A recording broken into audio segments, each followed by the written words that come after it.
Moving on, the federal government of Nigeria has ordered security and intelligence agencies to locate and rescue 25 female students abducted from the Government Girls Comprehensive Secondary School in Maga, Danko, Wasagu local government area of Kebbi State.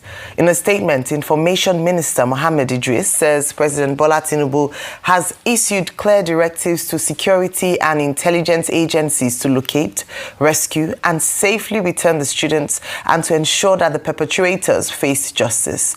He says protecting every Nigerian, especially school children, remains a solemn responsibility of the state.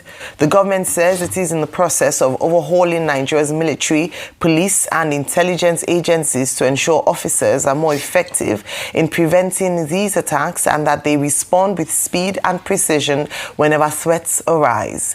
It says Nigeria is also reinforcing cooperation with regional partners through ECOWAS, the African Union, and the Multinational Joint Task Force to secure the borders and disrupt terrorist and criminal networks. According to Idris, the federal government is deeply concerned and is in solidarity with the families of the students. More on this story, the governor of Kebbi State, Nasir Idris, has commiserated with the people of Danko, Wasagu local government, expressing concern about bandits crossing from neighboring states and countries, causing havoc in Kebbi villages.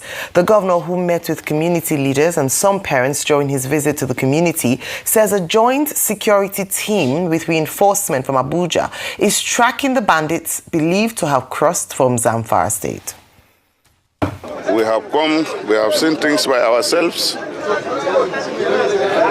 and we see the parent that their children were being abducted.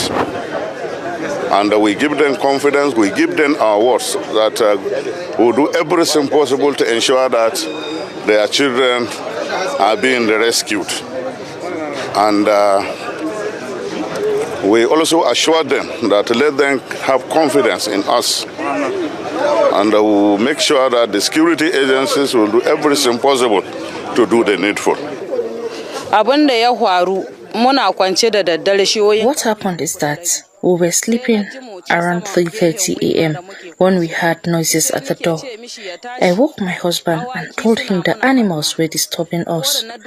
Unfortunately, the bandits broke down our door and entered the house. They killed my husband. After killing him, they ordered me to go with them, but I refused. Just then, my daughter came out of her room. They forced her to follow them instead. They pushed her ahead of them at gunpoint and made her lead the way to the girls' hostel.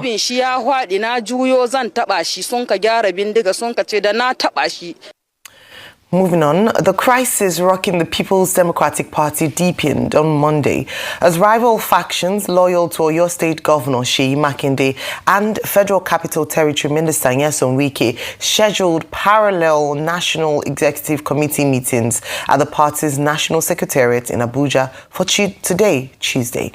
Both factions are laying claim to the control of the party at a fiercely contested national convention in Ibadan on Saturday, which produced a new National Working Committee and expelled several prominent Wike loyalists.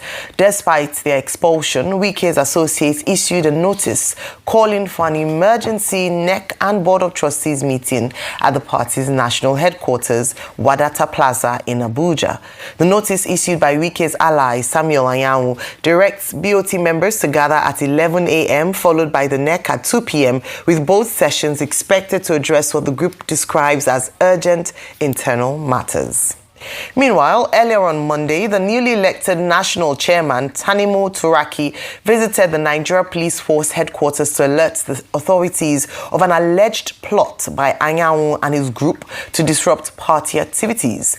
Turaki spoke with journalists shortly at a meeting with the Commissioner of Police, Dantawaye Miller, to discuss plans to convene his first meeting with PDP stakeholders and to inform the police of reports of another counter-meeting at the party's National Secretariat in Abuja by the pro-Wike group. The PDP chairman, a senior advocate of Nigeria, says as a law-abiding party, the PDP is seeking protection against any other camp. He promised that members will defend the integrity of the party at all costs. As law-abiding people, we've come here to tell the police that we are having our meeting tomorrow, and this will be the inaugural meeting since we left Ibadan after our election at our National Elective Convention. Now, we have seen flying in the social media a purported notice of BOT and NEC meeting given by people who, for all intent and purposes, are no longer members of this party as I'm talking to you today. Our National Convention had taken a decision to expel these elements from the party, and so they are no longer members of our party. And so we have reported the moves they are making to the police, because we don't want any situation where there will be breach of peace. As leaders, more than any other person, we want peace to be sustained. We are going there, we'll have the offices opened, we will get in there and then begin to perform the functions for which we've been elected. I have assured the Commissioner of Police of the FCT that while we will ensure that no breach of the peace occurs, we will go there prepared to defend ourselves and our integrity as Nigerians, because Nigerian Constitution has given us the right to defend our persons, our lives, our properties, so that we are prepared to do. And let me reiterate again for avoidance of doubt, to defend our party, to defend this nascent democracy, we are prepared to lay down our lives. Moving on to the economy, a report released by the National Bureau of Statistics says Nigeria's headline inflation rate has dropped to 16.05% in October 2025. According to the report, the inflation rate fell from the 18.02% recorded in September. However, it says on a month-on-month basis, headline inflation rose by 0.93% in October. The NBS Consumer Price Index and inflation report showed a slight easing in food prices, with food inflation declining by 0.37% month-on-month. The figure represents the 7th consecutive month of decline in the country's inflation rate this year. According to the NBS, the 12-month average urban inflation rate was 22.68% in October 2025, which is 11.84 percentage points lower than the 34.52% reported in October 2024. All right, so a number of stories before us this morning, Rufai. Of course, a very sad one. Yesterday, in the course of the show, we had talked about the abduction of the Kebbi, of the students in Kebbi State. Very briefly, I think it broke at that time. But also, of course, the PDP still in the news, the National Judicial Conference, All Nigeria Judicial Conference happening, and then, of course, the inflation rate dropping. I think we'd called it as well yesterday. Okay. Your take on these stories? Ayo, inflation rate is going to keep dropping because we are doing some statistical voodoo. You know what we have done? When the rebasing happened, the food basket, the weighted average of food was over 50%. We reduced it to 40%. 10% in the weighted average of food is gone. When you reduce the parameter at calculating something that used to calculate at 50% before, you reduce it to 40%, then definitely it will show that food prices are dropping. Does it mean it's dropping in the people's pocket? No. In fact, analysts have talked about it, and that's why some analysts are saying that let's wait and see till the CBN reduces interest rates. That's why we know that there's a real knock-on effect. But you see, this statistical tubu medicine we are doing, it's not going to help us. It doesn't show the true face of the economy. Things are still on the rise. Things are still on the increase. That's that about that. Secondly, as regards the PDP, yes, the PDP drama continues. Now it's a fight for supremacy. It's not today they've always fought about Wadata House. This was the same Wadata House at some point. Minister Wike said they were owing grand rent. So have they paid grand rent now? Now that Iron One, his own faction, are taking over and they want to use the place. Now all of a sudden they've paid grand rent, Abi.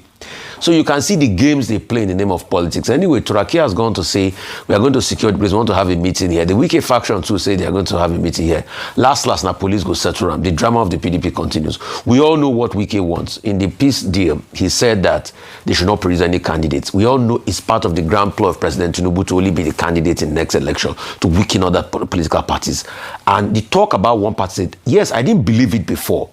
But once Wike put forward that idea, as said by some of the PDP people, I know that the talk about one party state is true and is germane and is obviously linked to President Tinubu. Let's not deceive ourselves. So that's why you can see disarray going on in other political parties. The Labour Party, despite court judgments and things like that, things have not still settled.